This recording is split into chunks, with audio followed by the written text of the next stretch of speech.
बहुत दिन तक आप लोग हम लोग के माथा पर सीखे। और तो दोस्तों, आप सब लोगों ने लालू प्रसाद यादव के भाषण को तो सुना ही होगा, कितने हंसमुख मिजाज से वो बोलते हैं। तो ऐसे ही कुछ बातों पे अटल बिहारी वाजपेयी हंस पड़े। तो चलिए देखते हैं क्या बोला उन्होंने कि अटल बिहारी वाजपेयी हंस पड़े। तो चलिए देखते हैं इस वीडियो में। रणनीति बताने वाले नहीं हैं महोदय। अध्यक्ष महोदय,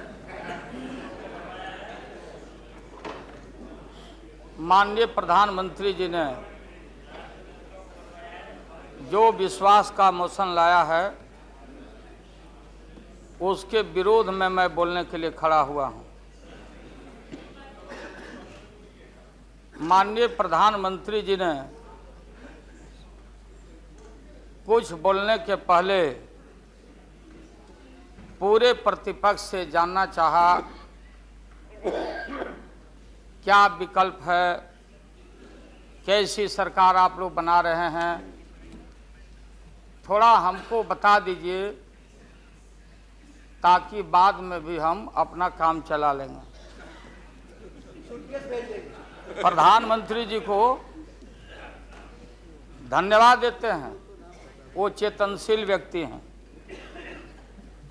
ठीक आज से 4 दिन पहले माननीय प्रधानमंत्री जी ने, अटल जी ने अग्नि परीक्षण के समय शाम को राष्ट्र को संदेश दिया था। एकाएक हम लोग सुने कि राष्ट्र को संबोधित करने वाले हैं प्रधानमंत्री जी।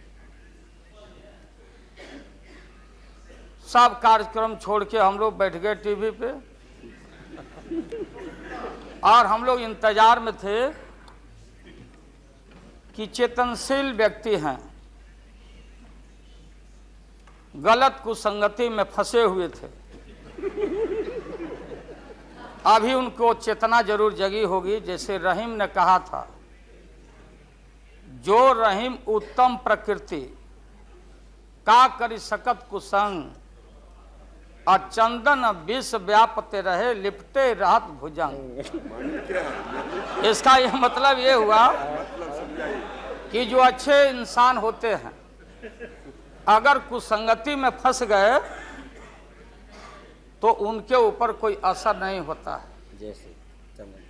जैसे चंदन के को पूरा चंदन को विषधर लपेट के रखता, चंदन पर उसका असर नहीं होता।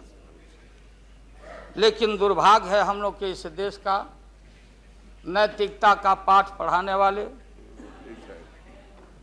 हम जैसे लोगों को बताने वाले, सत्ता ऐसी चीज होती है, सत्ता की ऐसी भूख होती,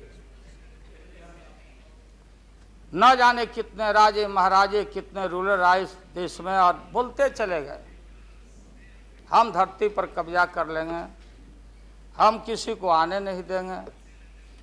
रावण भी आए तो बोले कि हम सीढ़ी लगाएंगे स्वर्ग में, लेकिन धरती ज्यों के त्यों है और खामोश है। ये जो मन है, ये मन इतना मतवाला है कि चेतता नहीं। जा सुनिए सब, उसमें हम सब लोग हैं। आप सुनिए भाई, उसमें हम सब लोग हैं। हाँ, वो बता रहे हैं, वो भी बता रहे हैं। मुझे अफसोस है कि आप जा रहे हो। कहीं मेरे चाचा बैठे हैं, गफूर चाचा, कहीं मेरा भाई बैठे हैं नीतीश कुमार, लेकिन धर्म अधर्म की बारी आई है तो आज गद्दा चलाना पड़ रहा है तुम्हारे पीठ पर। हम लोग चिंता मत कर। तो ये जो मन है मतवाला, कहीं हम लोग के गुरु जौहर साहब बैठे हुए हैं, गुरु थे हम लोग के। मुझे अफसोस है, मैं आता हूं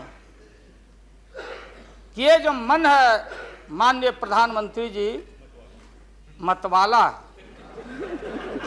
भोला है, ठुमक ठुमक के थिरकता है, चाहे होली हो या कोई हो।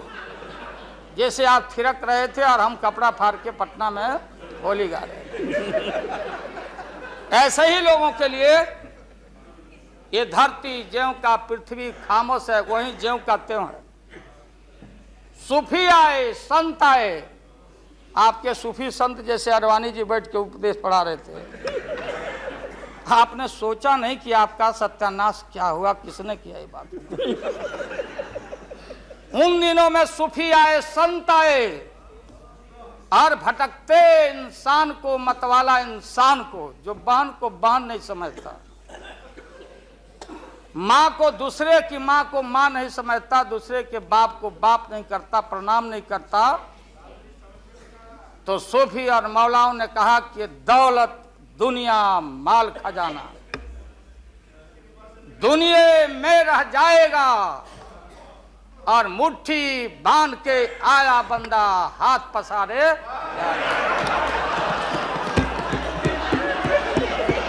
जैसे जैसे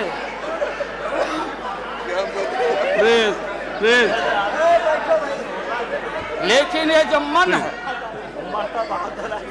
ये जो मन है, मानता नहीं।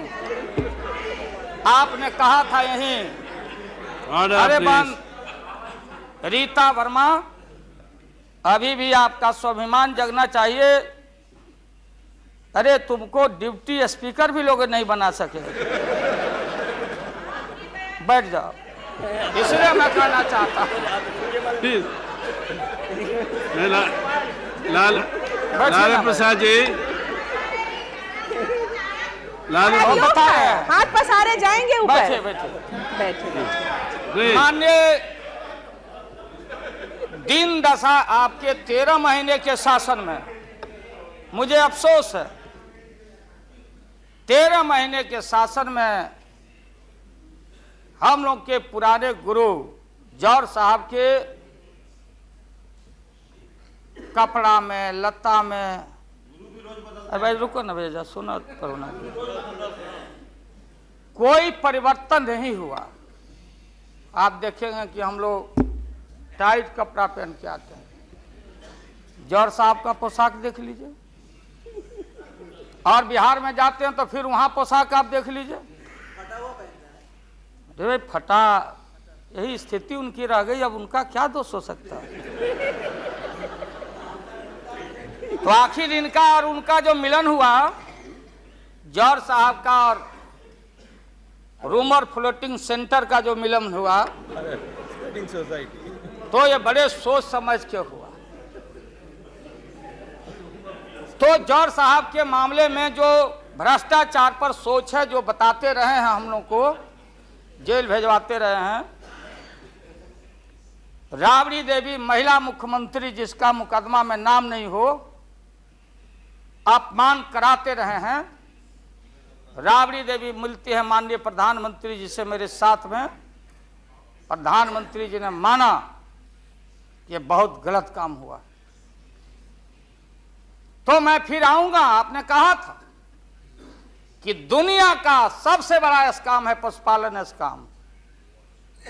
आएगा दूध का दूध, पानी का पानी, जैसे सारे बैठे हुए लोग। अब बचा कौन है इस मुल्क में? कौन बेदाग बैठा है? और मैं इन चीजों को आज कोई छेड़छाड़, कोई बात नॉर्म्स के खिलाफ मैं जाना नहीं चाहता हूं।